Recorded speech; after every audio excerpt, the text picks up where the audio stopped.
Welcome to the PaynePoints Podcast. We enjoy telling the stories of everyday people, whether that be small business owners, entrepreneurs, or people with a passion for their community. We want to highlight them and give them a platform to share their story. So grab your favorite beverage and join us on today's episode where we tell the story of someone just like you.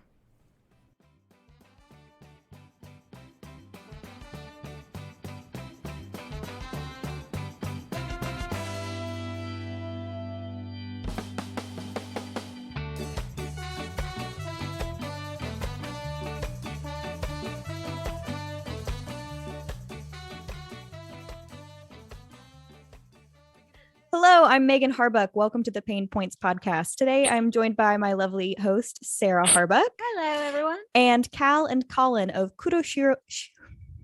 Oh, no. We did this. I was the one who started this. So perfect. We gotta leave this in. We got to leave it in because it's a running joke on the PaynePoints Podcast that we will, for some reason, somehow Always get mess either it up. we mess the intro up, and it's like a running gag at this point. Yeah. Kal and Collin of Kuroshiro Kawaii. Welcome, guys. It is so good to have you on the podcast.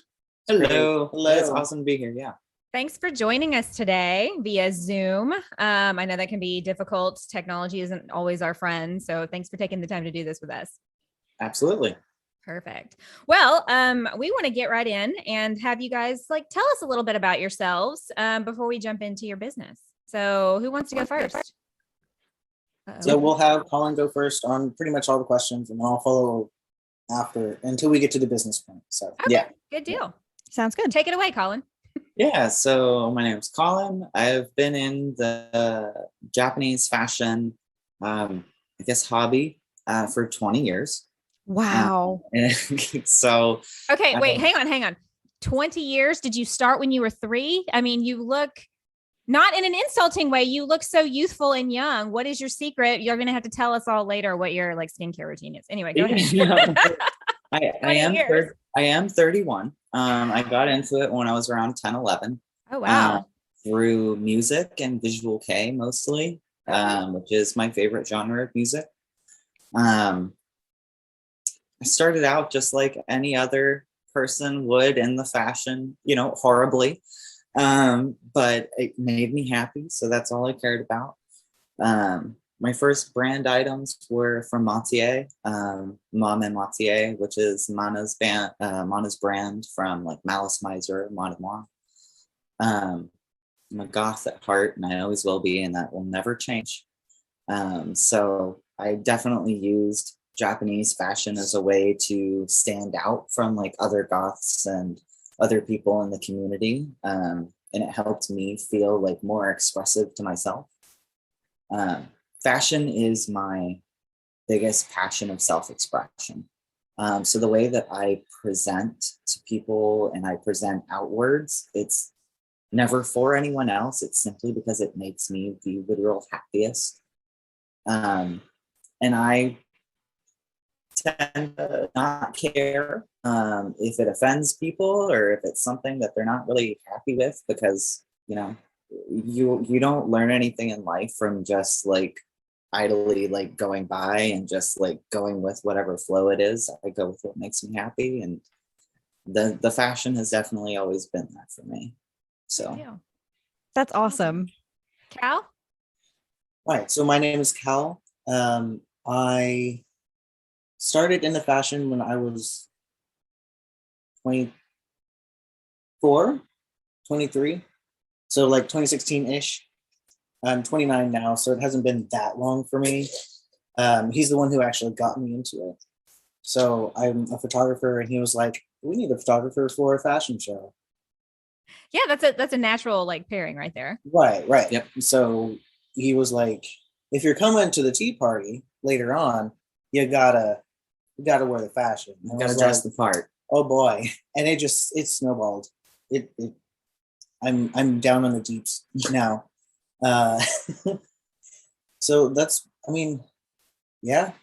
fashion is at this point probably my biggest hobby aside from video games. It makes me happy. It helped me discover who I am. Okay. And that sounds very stereotypical and cliche, but it actually did. and I started out with Visual K because of him. And my first brand was actually H Nauto. I love Nautilus now. I love Nautilus. I bought a $500 Lucky Pack. And then when it arrived, nothing fit. Oh, no. Uh-oh. So that was my first experience. That sounds about right. But yeah. So how did you two meet? Oh boy. Okay, so I was an intern, and aside from my interning, I was doing a lot of cosplay on the side, and I was just starting to get used to getting used to sewing and learning how to pattern things and all that stuff. And so I would go to a fabric store after my internship at the end of the day, and this fabric store, he was the manager. Yeah. Okay, cool. Nice. Right along the lines of fashion, I was into cosplay. I started cosplaying really young. I was, got a sewing machine, started making my own costumes. I was a masterclass cosplayer. I love it. It was definitely one of my passions. It still is. It's just not something I generally have time for anymore. That's weird. Right. Being a business owner takes up a lot of your time, I'm sure. Yeah. Oh my gosh, yeah. So yeah, Cal actually came into the store, and it was the greatest thing because he put something on the table, and he was needing fabric cut, and he goes, I was like, all right, well, what are you working on? He's like, well, I don't know if you really know what it is. It was the classic, I know more than you. Yeah. Yeah. And it's I don't know if you really know what it is. I'm working on this cosplay from Final Fantasy. And I was like, oh, who are you cosplaying from Final Fantasy? And he was like, oh, I'm going to do lightning. I was like, oh, then not this material. Yeah. And instantly it was just no, let's go over here. You want to get something like this. Materials are very important. Started going down. And then he proceeded to sell me a sewing machine. Yep. But then give me every single coupon in the book. Yeah. That's awesome. Yeah, I was like, we got this. Instant bonding, basically. Yeah, yeah. A match made in heaven. Yeah. Cosplay bringing people together, one group at a time. Absolutely. Where did you guys grow up? Are you where are you currently, and where did you grow up? So we're currently in Houston / Katy, so West Houston, Texas. I grew up in way northwest Houston, in a tiny town, farming and ranching town called Waller. Okay. It's usually on the map because of murders. So not wrong. That's what our town doesn't make the news for anything good either. So no, we understand. Yeah. Yeah, I kind of grew up all over the place. My dad works for Coca-Cola, and he's the best fleet mechanic that they have in the company. Oh, wow. So we went from New Jersey to Florida to Tennessee, and then I went to Savannah College of Art and Design in Georgia. And then from there, I moved here. And I had never stepped foot in Texas before I moved here. I had never done anything here, didn't know anybody. It was an experience. It was an experience. I do actually love Texas. Ironically, my dad was born in Texas, and when I told him I was moving here, he was like, "You're gonna hate it." He's like, "You're gonna hate everything about it." I left. I hate it, and I was like, "All right." So I got here, and I was like, "Damn, Dad, I love it." He's like, "What?" So everything except the weather. Everything. I don't do heat. Everyone's complaining that outside it's cold, and I'm like, yeah. It's really but it's really nice right now because it's sunny and it is a little chilly, but that's the best kind of weather, here. That's the best you can hope for at this point. There's a lot of people that would disagree with you, but I agree. I prefer rain and cold and sleet and wind. So you're living in the wrong place too. Yeah. Yeah. Good deal. So the Houston area, for any of our listeners, that's usually, they ask us where we're at, and we're 2 hours north of Houston. That's the easiest way to describe it to anybody, because only people only know the big cities typically. So yeah. Right. So we're just right up the road from you guys. It's practically neighbors. I've come down a couple times because it's not that far away. So yeah. Actually, Megan has been in your store. Yes, I've been in twice, and I adore it. Good. Hey. We're big fans here, and let's get into that. What made you guys want to start a business together? So the start of it literally was me having the idea that I wanted to do it. And then I went to Cal and said, I want to make a store. And he goes, well, we can't do that. And I looked at him and said, why not? And he was like, that's a great question. Why not? And then I said, okay, let's do it. Oftentimes we're limited by our own stuff typically, because like you can pretty much go out and do whatever you want, you know, and if you have, you know, the willpower and the motivation and well, let's be honest, sometimes the funds kind of sometimes will limit us. But you said that you had gone to school for like fashion design, merchandising. So I was originally going to school for video game concept design and fashion design. So fashion design was my minor. Okay. Now, I didn't graduate from SCAD, unfortunately, because it is a very expensive school. Yeah. And as much as I would love to be there, and I learned a lot while I was there, I didn't get to complete that. So I'm actually also a licensed cosmetologist because I went to a trade school after. Cool. I did hair for a few years, like worked in all sorts of fun places doing hair.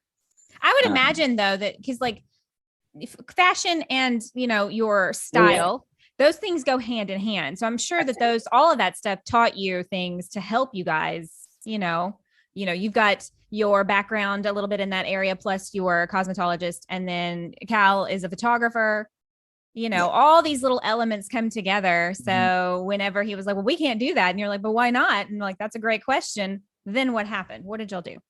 Well, to make it better, backtracking a little bit, my career and what I went to school for is actually marketing and writing. There you go. So it's even more perfect. Yeah, definitely. Yeah. So that's great. So did you guys like start at that point? Okay, we're going to do this, sit down and brainstorm, or was it just a fly by your seat of the pants, just whatever happened, throw it to the wall, whatever sticks, we're going to do it. So we love coffee. A lot of coffee breaks. A lot of coffee breaks. We actually... A lot of coffee lunches. A lot of coffee lunches, breakfast, and dinners at the same seat. Just an IV of coffee at any point. Yeah, just right there. So we kind of, I don't want to say rented out, but we camped out at a coffee shop, and we stayed there all day, and we brainstormed about branding, marketing strategy, and we eventually landed on, we needed to do market research. So what we did was we created like an anonymous, completely anonymous. It wasn't hooked up to any of our names, so no one would be able to go back and see who sent this, because we knew it was going to be a buzz. We sent out a market research survey to the community, basically asking what brands they wanted to see in a store that is coming. Were they going to purchase indie if they saw it? How does that affect the buying process? Would you more like buy online? Do you want to have a changing, that kind of stuff? So that was like the first essential step in our process. I mean, that sounds really elaborate. I mean, I know we've interviewed people here where they're just like, yeah, we just decided to do it and we did it, where it sounds like you guys really sat down and like brainstormed the whole process. I think sending out a market research survey is brilliant. Because absolutely it then is. you know kind of what to target, and you're not spending a lot of wasted funds on things that people aren't going to look at or want to purchase. So and it really allowed us to, because it was so anonymous, people would be sharing the survey on Facebook, and we watch it bounce from our friends to our friends and see what they were saying, like in an honest way, because they didn't know that we were behind it. No one knew.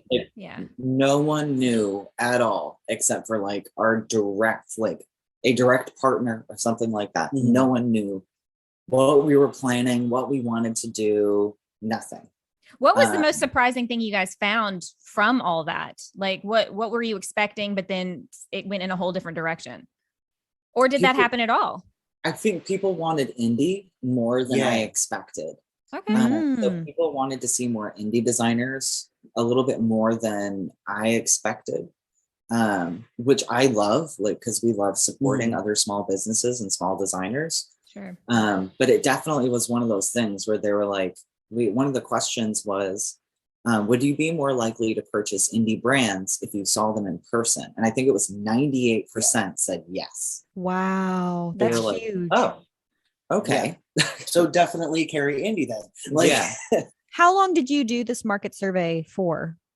it was out for about a week.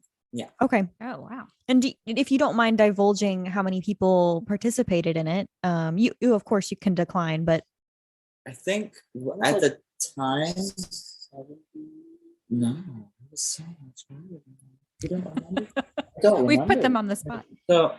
So if I remember correctly, for the market research, we're around 300 to 350. Oh, that's right. Because it was Um, 70 in the first day. It's like 70 a day. And Wow. so it's overly excessive as far as like numbers for research. However, for not having any sort of platform at all, and for Yeah. it to just be a mysterious Google survey that sent out, it got more reach necessarily than we were expecting. Yeah, no, I think that's impressive because, the people, when they do polling and whatnot, they'll only poll maybe 500 to 1,000 people and get like a sample size of the particular demographic they're wanting. What kind of target groups did you target any specific people, or was it just like mass send out, let's talk to everybody? Or how did that work out for you guys? We targeted the most the Houston Olivia community and the Houston J Fashion community. That was like our main focus, because I believe we had a question on there that was like, where do you live? Because we also wanted it to spread to people outside of our community to see what our reach was possibly going to be. People in Canada and having a ship over there, which they were. Right. And so we targeted a specific place and then it spread from there, but that's kind of what we wanted it to do. Yeah, Sure. we definitely sent. So we had a couple of friends in the moderator positions in some of the local communities, as well as in Dallas, Austin, and San Antonio. So we did kind of like try and as covertly as possible be like, can we just post this? Thank you. So, or we'd be like, hey, have you seen this thing? Like, you should post it in your group and see if what your people think. Yeah. I have two questions. The first one being, did you find this helpful? And the second one being, would you recommend other small businesses do the same? Yes and yes. Yes and yes, absolutely. Market research and having this continued connection with your customers, even if it is anonymously, is actually, I think, really beneficial. And it's something that like we're probably even going to do another one. But as KSK, right. We can't really do it anonymously. Yeah, we can't do it anonymously, but like people can respond to it anonymously. You guys said you originally sent out a Google survey. Do you have any advice for others who might want to do something similar? What resources to use? We'll probably do Google again. A Google form, like the Google forms are very simple. Everyone's used to them. Okay. And it's something that people can trust putting their information in if we're asking anything kind of specific. And that makes sense. Yeah. And if they are a little bit hesitant to, they can look up and see like the email that it came from is our email address. Yeah. So they can know that it's us that's doing it. Having that research and just like keeping up with it, because like we did our initial one, like we were talking just a little bit ago about how we're going to do another survey, because especially in fashion and any business that works with goods, trends change and what people want change, and your demographic changes. So you need to be able to communicate with them and to understand, and for them to understand that, hey, you communicating with us like this is okay. Yeah. That survey, that market research was brilliant. That's a great thing for any small business, especially when you're going to have a lot of overhead when it comes to items and purchasing, to know where to target your all your resources. Mhm. Did you guys reach out to anyone else in this industry, other, small boutique owners, or did you guys just kind of like rely on the market research and go from there? Or did you kind of talk to So, other mentors? so at first, especially, we just kind of relied on our own experience because we're kind of like a puzzle, him and I. His strengths are my weaknesses, and my strengths are his weaknesses. That's So we were able to just perfect. come in and really just be able to do everything ourselves. So we relied on the market research. But then once it into like the money, right, we started reaching out to angel investors and trying to put feelers out there. And one of the people that we reached out to was our friend Aito-san, who's the designer from Royal Princess Alice. Okay. We've known her for a long, long time, and she's amazing. And so she is like a part owner of Kara Shop now. Yes. And Okay. a whole bunch of other things. So she is like, she has so many businesses, she has experience. So we reached out to her, say, hey, would you be interested in investing? We would be okay being a part of Kara if that's what you want in return. We can be like a Kara branch in the US. And she said, not interested, but why do you need help? Just do it. Yeah. Mhm. And Wow. we said, well, starting a business in the US is a little different because in Japan, you can just go to the bank. Right. And she didn't understand that necessarily. But when we explained it, she was like, then use PayPal credit. What are you waiting for? Yeah. And so we kind of looked at each other like, and we use PayPal credit. Yeah. What's interesting is that personally, and I'm just now getting into J fashion, is that I have not seen a lot of other businesses like your own that is homegrown, mom and pop, or Kal and Collin in this case. Like a lot of the big J fashion brands in America are very large companies now. Or to me, they seem that way, or they don't have a brick and mortar store. And so you guys, I feel like are kind of getting the J fashion brick and mortar store trend started here in America. Cause even when I was in Los Angeles, there are not a lot of J fashion stores there.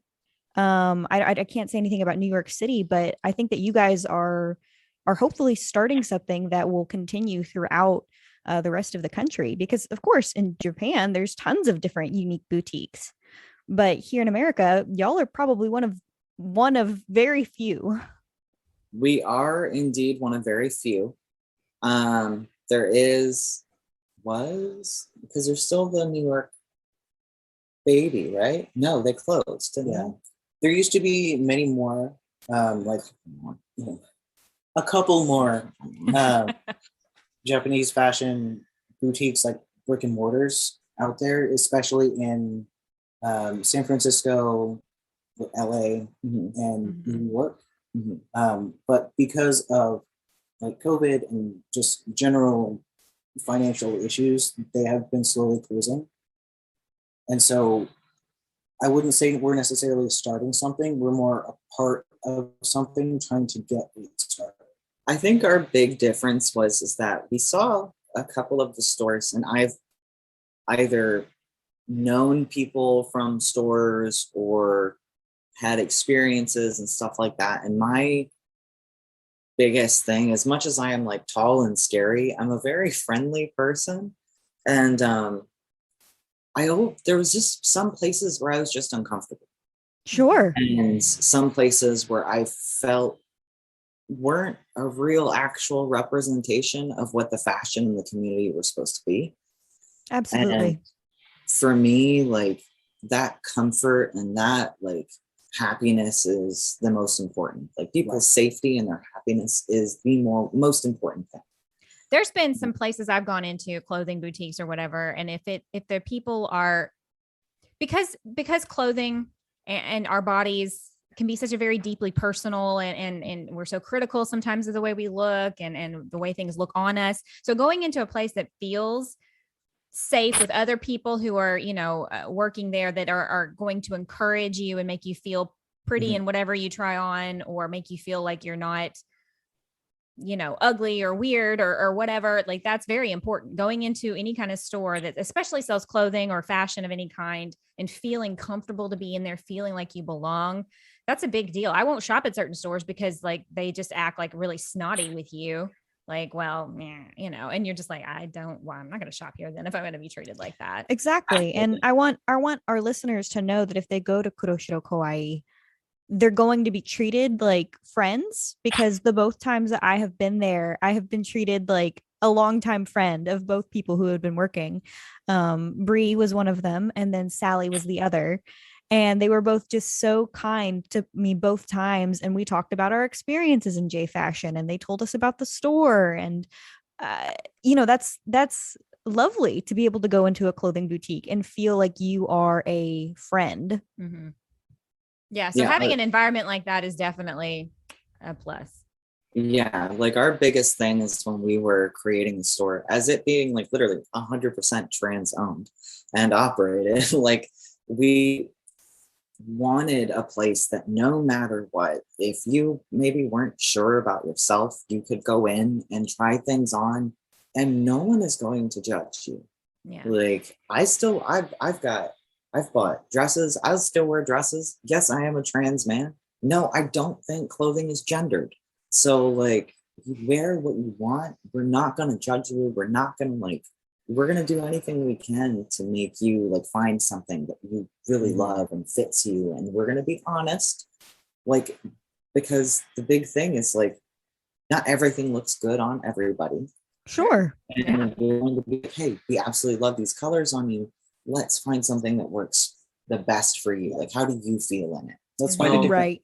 Yeah, let's find a different cut. Like if they're like, oh, I don't know, it feels a little weird. That's fine. Let's find something else. Mm-hmm. So our sales method is very much non-pushy. Yeah, like we don't believe in pushing a sale or making a sale. We sell organically, and we want people to fall in love with the clothes as much as we do. And so we try to find pieces that the person genuinely loves. And if they don't love it, they don't have to buy it. I mean, absolutely. There's no pressure, right? Right. That's definitely how I felt when I was trying on a pair of shoes. And I was like, these are cute, but I don't think they're for me. And I don't remember who exactly it was that day. I'm getting kind of both of the days mixed up in my head, but she was just like, yeah, that happens sometimes. They look super cute, but they're for somebody else. There's no issue with that. So I definitely appreciate that atmosphere in the store. Yeah. Not being pressured to buy something that you don't particularly love or feel comfortable in. I tend to go for comfort more than anything else, which I know can in the fashion community can be like, but I don't care if it looks good. Sometimes as long as I'm comfortable, it's not itchy. It's, I love lounging in it or whatever makes me feel comfortable is like what I'm going to gravitate towards, and so whenever you have that kind of attitude, that's just great. Like I may not personally like find something that particular day, but if I have a great experience with your salespeople or you or whoever is running the floor that day and is helping me out, I'll recommend the place to somebody. Like I didn't find anything for me there, but they were so great. They were so friendly. Like I think we discount even that kind of service. Maybe you were not providing, you're not selling a physical thing that particular day, but you sold an idea, a feeling, an emotion that makes people want to come back. And I think that's important in today's world. So good job there. Business owners take note. That is more important because then you're also, because you have that experience, you're more likely when you see other people or meet other people to talk about it. Yeah. You're more likely to recommend it, to tell people about it. You see someone and they're wearing something like, oh, if you like stuff like this, you need to check out this other store. Mm-hmm. It wasn't really for me, but they might have stuff that you like. They're super nice. Yeah. So if you're not familiar with J fashion at all, like say it's a parent who's like doing some scoping because they know their kid is into it, but they really don't know what it's about. They can come into our store, we can educate them, and they'll leave with a good impression of what the fashion is, and not like, oh, they're all snooty, or like they were trying to sell this to me and it was like $400. Mm-hmm. I'm not putting my kid in, but they get a very genuine representation of who we are and what the fashion means for us. Fashion as an industry can be real exclusive Horrible. sometimes. Horrible. And so the fact that you guys are really striving to be inclusive is almost a foreign idea in that particular world. So I think that's great. You want to have these really great clothes and these really great experiences and include as many people as possible, even if it's not something someone might wear. Like you were saying, they're trying to learn something their kid is into, and be like, okay, well, that's not really personally my style, but like, all right, I can get you some gift cards to that place if that's something you want later on, and do and provide, a business that way, or recommend it to other people I know that would be enjoying that. And I think inclusivity rather than exclusivity is just the way to go about with almost anything in life. And especially when it comes to fashion and expressing yourself, and owning your own business. Yeah, Absolutely. definitely. Before we get into our rapid fire questions section, which I did not send you guys a prepare sheet for. Rude. What are some habits that you guys have that set yourself up for success each day that you're going to, run the business, whether it be running it yourself, like going into the brick and mortar store, or running the social media, or packing orders? What are things meditating? What are some things that you do to set yourself up for success in a particular day? Coffee. I think I think something that we've found recently is a balance for ourselves. So we had this kind of constant issue where we would both be like, because we both have like our full-time jobs, because I run the business, I have a full-time job, and I have a part-time job. Wow. So I do a lot. And some days it was just too much, right? So we actually figured out a schedule where it's like every other day is our day. I am Tuesdays, Thursdays, and Saturdays, and Kal is Wednesdays, Fridays, and Sundays. And then we both have Monday off. Because our store is closed on Monday and Tuesday. It gives us a little breathing room, a little breathing time. While we work on our day job. On like our other work. Allows us to go, well, what are the things that need to be done this day? If we have Instagram messages, if emails, if we whoever is that day, we take care of the stuff for that day. If an employee has a phone call, like they need help, like we're the ones answering.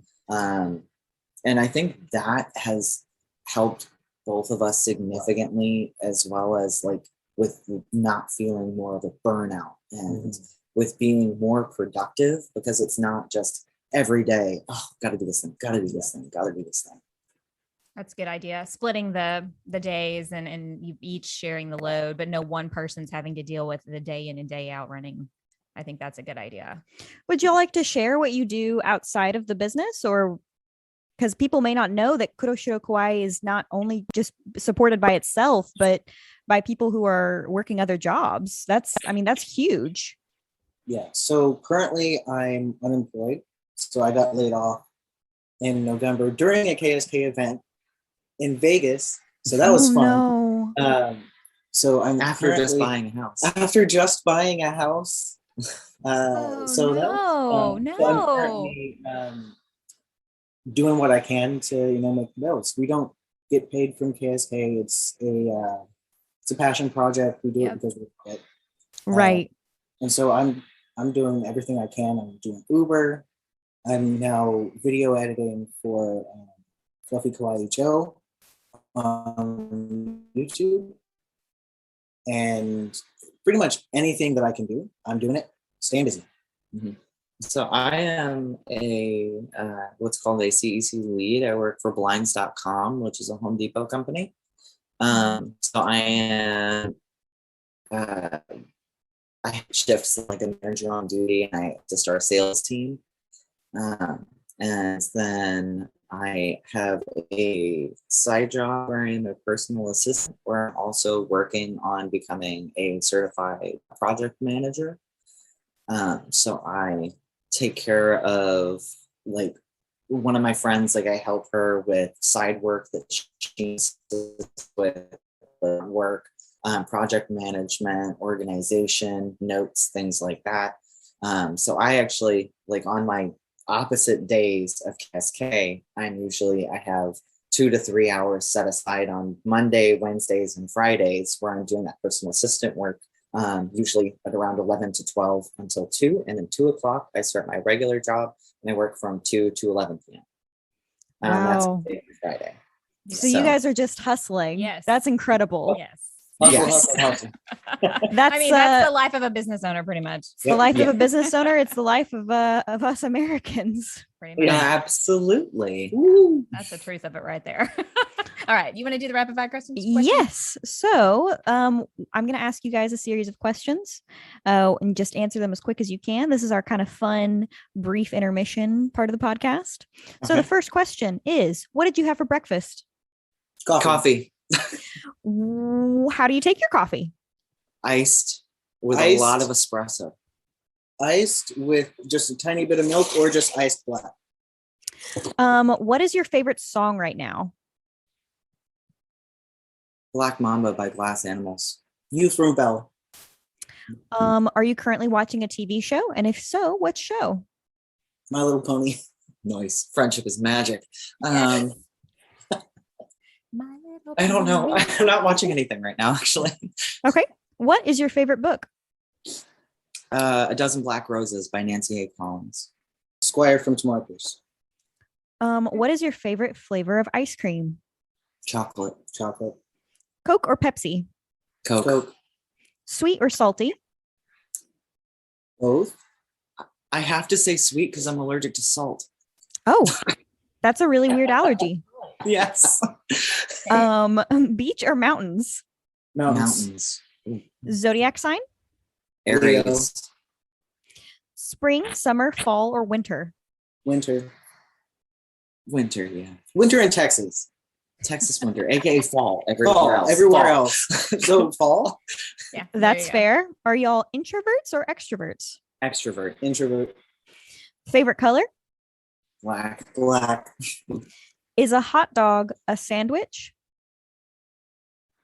No. I knew you were going to that somehow. No. Maybe you've listened to our podcast before.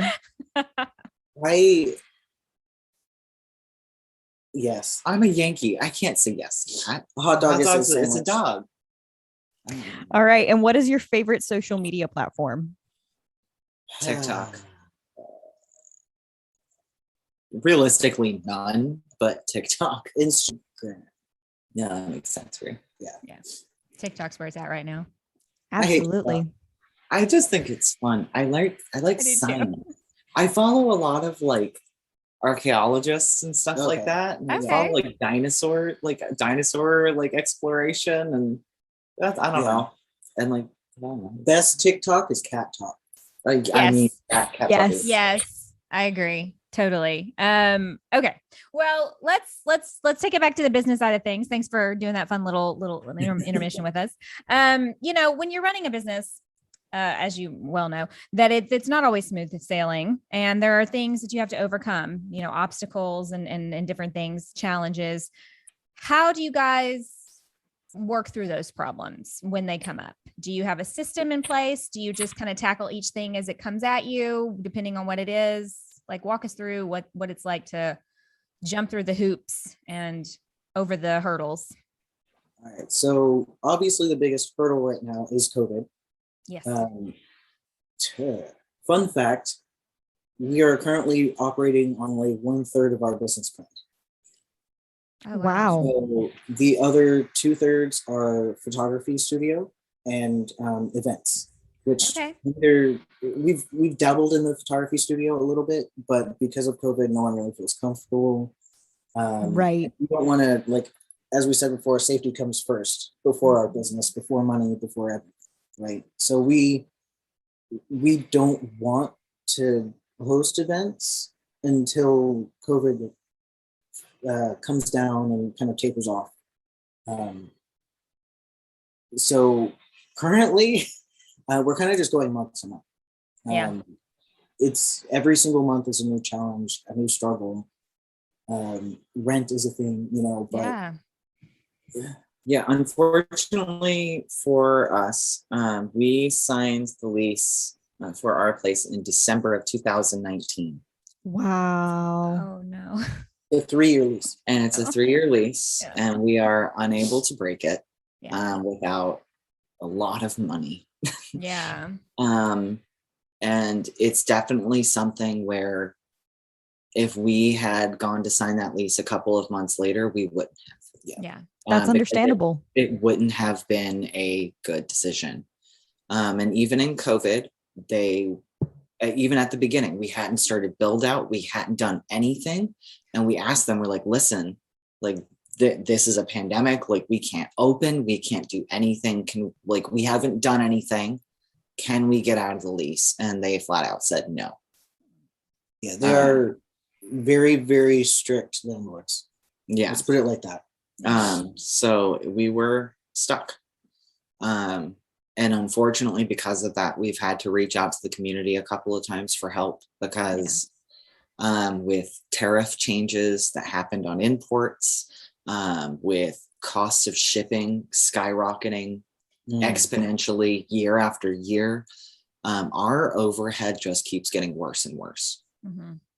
Because shipping is the biggest thing, right? Like almost all of our stuff is imported from Japan or even like Russia. What, Switzerland? Yeah, Switzerland, like all these different places. And the cost of shipping has gotten so bad that we have to put that cost on products because we can't eat it ourselves. Yeah. And people complain sometimes about the cost, the prices of items, and they're like, oh, well, it's more than you would get it here. It's like, we're literally keeping it as low as we can. Yeah. To the point it's actually hurting us. Yeah. We're currently not making, frankly, we're not making enough profit to keep going as we are right now. Yeah. I don't think people realize that COVID has affected so many industries. And so you guys are, completely illustrating the point of when you're a small business and you have to rely on certain things to be a certain way, shipping costs. Nobody really thinks about that and what that does to the markup of a product. If you're importing something from a foreign country, that is not cheap. I bought my daughter, my youngest daughter, a Harry Potter thing from England. And I had to pay over $100 in shipping just to get it to the US, $100 US. So, that people don't think about those things, that when you're doing something like that, all the costs involved in everything, every industry has been affected. So the shipping costs have gone up for them because they've had issues on their end and so on and so forth. The, textiles have, there's some things that are hard to get a hold of from what I've heard, and so there's a whole production thing from start to finish. And this is why we feel it's super important to, support small businesses like your own, because they're not going to get the same government bailout that a big corporation is going to get. They're not going to get all the tax breaks and things. And so for us, it's very important to put a highlight on businesses like yours, show the struggles, say, hey, we're real people trying to make this work, trying to do these things for, the community. And this is the reality of things. And so I feel like, thank you for sharing a very vulnerable and real moment, because that's the reality for so many people like you guys. It's just, and it's heartbreaking. And some businesses haven't made it, but you guys are trugging along and you're doing your best. And, we hope that there's continued success and that COVID will eventually be a thing of the past where it's not quite so bad as it is now. And we can all kind of go back to a quote, quote, somewhat normal life. All of us. Parroting off what Sarah said, definitely. We really appreciate you being able to share that struggle, because that is the reality of business owners in America right now. And especially in a niche market like you guys are, being able to say, yeah, this is just a passion project. We're actually not making any money from it. That's huge. And that's a lot of people. Appreciate it. It's not just you. It's a lot of people. And I think it's very encouraging for everyone to hear, hey, we're all in the same kind of boat here. We're all in the same sort of storm together. And that, it doesn't pay the bills, but it can definitely give you a little bit of hope that there's everyone's feeling the struggle together. So, right. Turning it around and trying to, go in a little different direction. Do you guys have like a really good memory of this experience and this company you've started together? What are some positive things that really kind of stand out to you as this is why we do what we do, even though it is a struggle? So first off, we both love it when parents come in with their kids and it's a supportive parent and they're like, oh, this makes you happy, okay, also to see that kid try it on and just it click in their eyes at what fashion is actually about, which is making you happy. Yeah. Right. I think that's that's the one thing both of us, when we were reading over questions, were like, one of the biggest reasons why we do it is literally just seeing people so happy when they put something on for the first time. Maybe they've always seen pictures of it online, but they've never been able to try something on. Even if they don't buy it, they've never gotten to actually see these things in person and try them on and see how they feel in them. And or even look at the print. Or even just look at the design or anything like that. And there is absolutely that glow of someone that gets to have something like that for the first time. That has always just made me so happy. I'm the kind of person where if you come over to my house and I see one of my things do that for you, I'm like, take it, it's yours now. So I'm that kind of person. So just having the store and getting to see that when I do, it's just so good. Yeah. Do you guys, what would you say that this experience running this business and doing this, being in this industry, what has it taught you the most about yourself? So personally, because I do, or did, I guess, all the marketing and the financials and stuff for my other businesses, like photography businesses and whatever else I have going on, and my day job. For me, what taught me most about myself is being actually on the floor in the store. I've learned that I'm a very relaxed, very fun manager to be around, who I will do anything for my employees. Yeah. That's wonderful. Gary Vaynerchuk always says your employees, you work for them. They don't work for you. Absolutely. Yeah, absolutely. So that's kind of what that reminded me of. Yeah. What about you, Colin? Yeah, Excel. So I'm not okay. So I'm mostly especially at first, is more of an artist. I'm a very talk person. I am the one that has lots of connections. I have always done stuff like that. I was, that was more what I was. And starting this business, I have gained so many technical skills that just even a year and a half ago or 2 years ago, I would have looked at something and been like, I don't know what any of that is. And Cal has taught me so much about Excel and how to work on spreadsheets and how to do these things and budgeting that I had no experience or training in before, that have helped me in my personal life as well as my career with blinds.com. And it's crazy because now I even enjoy it. I'll do it and I'm oh, so I have to work on this project. Hold on, let me pull up a spreadsheet. One of us. And it's never something I thought I would do, but it helps. I remember you hated Excel. I did. I hated it. And now I'm oh, hold on. Because it can be really intimidating at first. I still don't know that, how to work it all the way to its potential. But I was I don't want to, I'm not going to use it. I'm kind of I was like Colin, ugh, it's terrible. And then once you start to use it, you're okay, there's a lot of pluses here. Yes, there is. And I think that technical skill was something I was really lacking for myself, as well as writing. Yeah. I'm dyslexic and autistic. So English and grammar are very difficult for me. And that's Cal's strongest point. It's my education. So he's helped me grow as far as writing, and I've helped him kind of get think of less corporate writing and more friendly writing, because I tend to type like I talk, which doesn't Sure. It's not a thing that works. And he's very technical when he writes things, so us coming together and learning from each other, those things have been a huge benefit. You guys definitely seem like the yin and yang to each other and can fit. And yeah, that's a perfect partnership right there. I feel like that's great. Absolutely. What advice would you give to others who are in your situation or want to start, a business similar to your own? Market research is the biggest thing that you can do. Yeah. The survey that we talked about earlier, I think was one of the most beneficial things for us starting out. Because of exactly like you said, we had a lot, it was something we were going to have to put a lot of our own capital and a lot of our own money, like buying these goods that are, first of all, not cheap to begin with. Yeah. And so having that research and that connection definitely helped. And it lets you know if there even is a market for what you're looking for. Maybe what you're looking for and what you want to do and your passion, maybe at that time in that specific niche, maybe it's oversaturated, or maybe people are looking for something different. Right.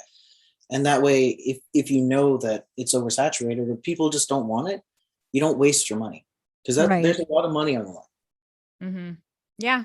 Yeah. And it's not necessarily saying like, hey, don't like give up on your dream. It's a waste. It's just at that point, you take that research and you go, all right, well, people already have a lot of this, or they're not really wanting something like this. What can I do to make it fit the market? What can I do that stands out from the rest of the market that will bring people to me instead of going to these competitors? As Professor Oak famously said, there's a time and a place for everything, but not now. Exactly. Yeah. Nice. Yeah. I think we've never had anybody on the podcast who's given that specific advice. So I think that's great. I love that every single person that we've interviewed always has something just a little different to offer and expand our encyclopedia of knowledge when it comes to things like this. Cause I wouldn't have thought to do market research, but then that's not my field of expertise. And the fact that you guys did that, that's great. So I think that's a great bit of advice and whatnot to pass on to other people in your position. So what was the best piece of advice you guys got when starting your business? When we reach out to Aito-san and she said, what do you mean? What do you mean you don't have the money? You need the money. You have PayPal credit, right? And we just looked at each other and we're like, That's so simple. I think it was one of those things where her advice of just do it, she knows, even from a business perspective. And she more or less was just like, you can do this. And I think just her saying that was just the push we needed at that time to really work and just really go for it. Right. Like, don't be scared, just do it. I mean, something my work, like we have like our like rules that we live by at work, and one of them I will carry until the day I die, and it's experiment without the fear of failure. I love that. That's a great I word. know, right? I'm just like, dang, blinds.com. Okay. Teaching us the real lessons. Teaching me the real work. And it's literally just experiment without the fear of failure. And Jay Seinfeld was our CEO, and he has a book out. He's like a super amazing businessman. And I have like asked him, like I actually, when we were working on things, I actually did reach out to him because I was like, you started your business in your garage with like practically no money. And I was just like, what do you think I should do? And he pretty much said the same thing. He said, you just do it. Yeah. He's like, if that's what you want to do, and that's, you just find a way to make it work and you just do it. And I was like, all right, let's do it. So yeah, I'd say that's it. What does the future hold for you and your business? That's a hard one. That is a very difficult question. Yeah. Because we are going kind of month to month right now. Eventually we would obviously like to bring those other 2/3 of our business plan back in. Sure. Hopefully continue the studio. That's kind of it's definitely something like the photos is something that we would love to continue to have. But as time is going by, and even with the studios that we've offered, we're finding that it's just not something as popular as we really expected. Sure. People love the idea of it. They want to take their friends and go, but they never quite end up doing it. Yeah. And so the cost of the decorations and the paint and everything, because we change it up, and the time that it takes to do it, the stress for designing it, it's kind of at a net loss. Right. Yeah. And so if that doesn't pick up, we're going to have to find something else that we can do with that room. Right. Well, I mean, like when we went to Vegas retreat, we've made a lot of amazing friends and connected with amazing people. There is a store that is similar to ours in Arizona. I forgot where they are, but it's the K Collective. It's the K Collective. Yeah. Okay. We got to meet the owners. And, you know, there is a part of us that was scared, like talking to the other people, because there's such that, like, we're competitors now. Yeah. To find out that they were just like us, and they were like, no, like, let's work together. Yeah.